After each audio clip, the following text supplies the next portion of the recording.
আসসালামু আলাইকুম সহযোদ্ধারা।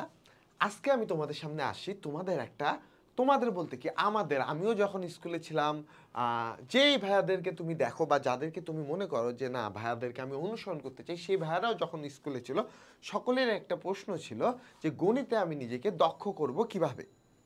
ওকে, তখন আমাদের মনে হইতো যে আমাদের কাছে যদি একটা ডোরেমন থাকতো বা নিনজা হাতুড়ি থাকতো সে আমাদের সমস্যাগুলোকে সহজ করে দিত এবং এই বিষয়টা আসলে কিন্তু মন্দ হতো না। ওকে, আজকে আমি তোমাদের কাছে আসি ডোরেমন বা নিনজা হয়ে তোমাদেরকে কিছু গণিতে দক্ষ হওয়া নিনজা টেকনিক শিখাইতে। প্রথমত আমি তোমাদেরকে একটা কথা বলতে চাই যে তুমি যদি চাও গণিতে দক্ষ হতে তাহলে তোমাকে প্রথম যেই আছে প্যারাটা সেটা মানতে হবে। সেটা কি বলতো? Practice makes a man perfect. আচ্ছা, এটা এক্সপ্লেনেশনটা আমি আমার একটা গল্প দিয়ে দিই। আচ্ছা, আমি যখন ক্লাস 8 থেকে ক্লাস 9-এ উঠলাম, 9-এর শুরু থেকে আমি আমার বাসায় যে ভাইয়া পড়াইতে আসতো তখন তো আসলে অনলাইনের যুগ ছিল না। তো ওই ভাইয়ার কাছে আমি মোটামুটি দেখা গেল প্রথম 4-5 মাসে গণিতের অনেকাংশ করে ফেলছি। প্রায় বলতে পারো যে 70%, তাই না? আচ্ছা, গণিতে এত পার্সেন্ট করছি বাট শুধু একবারই করে গেছি। আমাকে ভাইয়া করাইছে, আমিও বাসায় জাস্ট একবার প্র্যাকটিস করে চলে গেছি। এখন অর্ধবার্ষিক যখন পরীক্ষাটা আমি দিলাম, আমি দেখলাম অর্ধবার্ষিক পরীক্ষায় আমি প্রত্যেকটা ম্যাথের প্রথম অংশ বা অর্ধেক একটু পারি, বাকিটুকু আর পারতেছি না, করতে হচ্ছে না, আমার ম্যাথটা হচ্ছে না, অ্যান্সার আসতেছে না, আমি পারতেছি না, কোথাও না কোথাও আমি আটকে যাচ্ছি। এবং দেখা গেল অর্ধবার্ষিক রেজাল্টে আমার যে দুইটা সাবজেক্ট খুবই বেশি পছন্দের ছিল, অর্থাৎ গণিত এবং উচ্চতর গণিত, সেই দুই সাবজেক্টে আমি ফেল করে বসলাম, লিটারালি ফেল করে বসলাম। এখন ফেল করার পর আমার গায়ের জিনিসটা লাগলো যে আমি আসলে যে সাবজেক্টটাকে পছন্দ করি সেটাতে কেন ফেল করব।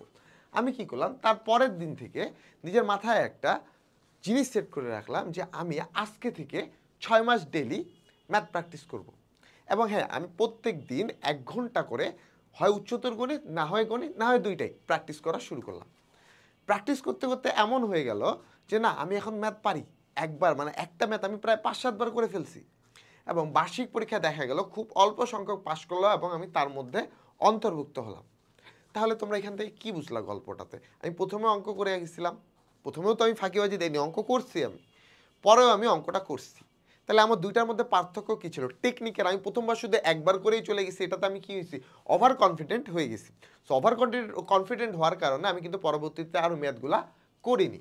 এই ভুলটা আমাদের কখনোই আসলে করা যাবে না। আমাদেরকে একটা ম্যাথ যতবারই পারি বারবারই করে যাইতে হবে। তুমি যদি একটা ম্যাথ বারবার করো, ওই অধ্যায়টা 7 দিন পর 14 দিন পর আবার বারবার করো, দেখা যাবে যে ওই অধ্যায়ের যে ছোট ছোট গ্যাপগুলো তোমার ছিল এগুলো কিন্তু আর থাকবে না। এবং ওই দিনের পর থেকে আমি জানতে পারছি একটা সহজ কথা, মেধা লাগে না গণিত করতে। প্র্যাকটিস যদি তুমি করো, আল্লাহর থেকে তোমার জন্য প্রদত্ত একটা মেধা প্রদান করে দেওয়া হবে। যেমন আমার এক বন্ধু ক্লাস 8-এ গণিতে ফেল করছিল, বর্তমানে সে বাংলাদেশ প্রকৌশলী বিশ্ববিদ্যালয়ে বুয়েটে পড়াশোনা করছে। সে কিভাবে সম্ভব করছে এটা? সে 8-এ ফেল করার পর 8-এর পরবর্তী যে সময়গুলো ছিল সেই ম্যাথকে খুব বেশি গুরুত্ব দিছে, খুব বেশি প্র্যাকটিস করছে। প্র্যাকটিস করার কারণে কিন্তু আসলে সে গণিতটাকে তার আয়ত্তে করে ফেলতে পারছে এবং বাংলাদেশ প্রকৌশলী বিশ্ববিদ্যালয়ে পড়াশোনা করার সুযোগ পেয়েছে। আচ্ছা, শুধু কি প্র্যাকটিস করলেই হবে? না, তোমাকে নিয়ম মুখস্থ করার থেকে উত্তম কি বুঝে করা। বুঝে করা জিনিসটা কি? তুমি মুখস্থ করতে যে a plus B whole square is equal to a square plus 2ab plus B square, এটা পড়ে যাচ্ছ। বাট তুমি কি কখনো a plus B into a plus B গুণ করে দেখছো? গুণ করে দেখলেই কিন্তু কি হতো, এই জিনিসটা তোমাকে বারবার মুখস্থ করতে হতো না। তুমি কিন্তু কয়েকবার প্র্যাকটিস করলেই তোমার জিনিসটা ঘটে যেত যে আমি বাসায় বসে বসে প্র্যাকটিস করবো যে a plus B into a plus B, এটা মানে কি a plus B whole square, তাই না? তাহলে আমাদেরকে আলাদা করে আর a প্লাস বি এর সূত্রটা কিন্তু মুখস্থ করতে হচ্ছে না। আমি জাস্ট এই ফর্মুলাটা যদি নিজের মাথার মধ্যে কয়েকবার প্র্যাকটিস করাই বাসায় বসে বসে, তাহলে কিন্তু আমার মনে থাকবে। কারণ তুমি বলতে পারো a মাইনাস বিটা কীভাবে করবো? এই যে দেখো a minus B into a minus B, এটা করলেও কি হবে, আমার a মাইনাস বি হোল স্কোয়ারও হয়ে যাচ্ছে। তো এভাবে কি করব, আমরা নিয়ম মুখস্থ না করে কি করব, যে বুঝে পড়ার চেষ্টাটা করব। তৃতীয়ত যেটা, সপ্তাহে সর্বনিম্ন আমরা কিন্তু 4 দিন সময় রাখবো গণিতের জন্য। যেহেতু আমরা গণিত পারি না বা গণিত আমি বুঝতেছি না বা গণিত আমার কঠিন লাগতেছে, তাই আমি আমার সপ্তাহে সর্বোচ্চ সংখ্যক দিন গণিতের জন্য রাখবো। তার মানে এই না যে আমি অন্যান্য সাবজেক্ট পড়বো না। গণিতের জন্য তুমি ১-২ ঘন্টা রাখবা, বাকি সময়টা তুমি অন্য সাবজেক্টের জন্য রাখবা। এবং এই নিয়মগুলো অর্থাৎ এই ৩ টা নিয়ম তুমি যদি খুব সহজে প্র্যাকটিস করে ফেলো, মানে তুমি এই ৩ টা নিয়ম যদি আয়ত্ত করে ফেলো, গণিত বিশ্বাস করো ভাইয়া তোমার কাছে খুবই, খুবই, খুবই সহজ হবে। তাই গণিতকে আর ভয় পাবো না।